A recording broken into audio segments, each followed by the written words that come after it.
ఎన్టీఆర్, ఎస్ఎస్ రాజమౌళిది super hit combination. ఇరు కలయికలో వచ్చిన హ్యాట్రిక్ చిత్రం యమదొంగ.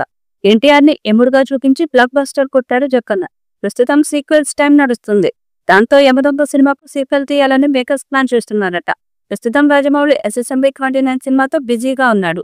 అలాగే ఎన్టీఆర్ కూడా తన సినిమాలతో బిజీగా ఉన్నాడు. కానీ వీరి కాంబోలో యమదొంగ 2 వస్తుందనే సమాచారం. మేలో ఎన్టీఆర్ పుట్టినరోజు ఉంటుంది. ఎన్టీఆర్ నటించిన యమదొంగ సినిమా రిలీజ్ చేయబోతున్నట్లు ప్రకటిస్తూ రిలీజ్ కు సంబంధించిన ట్రైలర్ ను కూడా రిలీజ్ చేశారు. ప్రెజెంట్ ఈ రిలీజ్ ట్రైలర్ కు నెట్టింట విశేష స్పందన లభిస్తుంది. కాగా దర్శకధీరుడు రాజమౌళి దర్శకత్వం వహించిన ఈ చిత్రంలో మ్యాన్ ఆఫ్ మాసెస్ ఎన్టీఆర్ హీరోగా నటించగా ప్రియమణి హీరోయిన్ గా మెప్పించింది.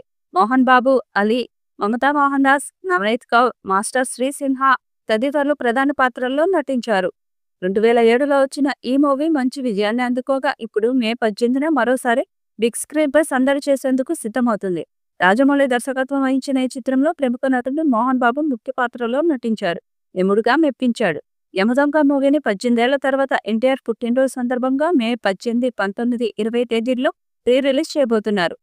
రిలీజ్ కి నెల రోజుల ముందు యమదొంగ 4K హ్యాష్ ట్యాగ్ ను సోషల్ మీడియాలో తెగ ట్రెండ్ చేస్తున్నారు అభిమానులు.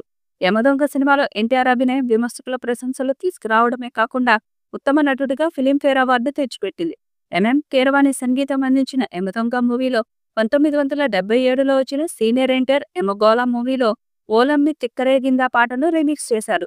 1977లో వచ్చిన ఓలమ్మి తిక్కరేగిందా పాటను వేటూరి రాస్తే SP బాలసుబ్రహ్మణ్యం, సుశీల పాడారు. 2007లో వచ్చిన యమదొంగ మూవీలో ఓలమ్మి తిక్కరేగిందా పాటను భువనచంద్ర రాశారు. ఈ పాటను జూనియర్ ఎన్టీఆర్, మమతా మోహన్ దాస్ స్వయంగా పాడి డాన్స్ చేశారు. 75 ఏళ్ల తెలుగు సినీ చరిత్రలో తమ పాటను తాము స్వయంగా పాడి ఆడిపాడిన హీరోయిన్లుగా అరుదైన రికార్డు క్రియేట్ చేశారు ఎన్టీఆర్, మమతా మోహన్ దాస్. బ్లాక్ బస్టర్ గా నిలిచిన ఈ చిత్రానికి సీక్వెల్ వస్తే పాన్ ఇండియా స్థాయిలో 2000 కోట్ల సినిమా అయ్యే అవకాశం ఉంది. ఇక రాజమౌళి సీక్వెల్ చేసే చిత్రాలలో యమదొంగ 2 కూడా ఉంది. మరి ఈ చిత్రం ఎప్పుడు స్టార్ట్ అవుతుందో చూడాలి. ఈ వీడియోపై మీ అభిప్రాయాన్ని కామెంట్ బాక్స్ లో తెలియజేయండి. ఈ వీడియో మీకు నచ్చితే లైక్ చేయండి, షేర్ చేయండి, కామెంట్ చేయండి. మరిన్ని అప్డేట్స్ కోసం మన ఛానల్ ని సబ్స్క్రైబ్ చేయండి. అలాగే పక్కనే ఉన్న గంట సింబల్ని గట్టిగా కొట్టండి.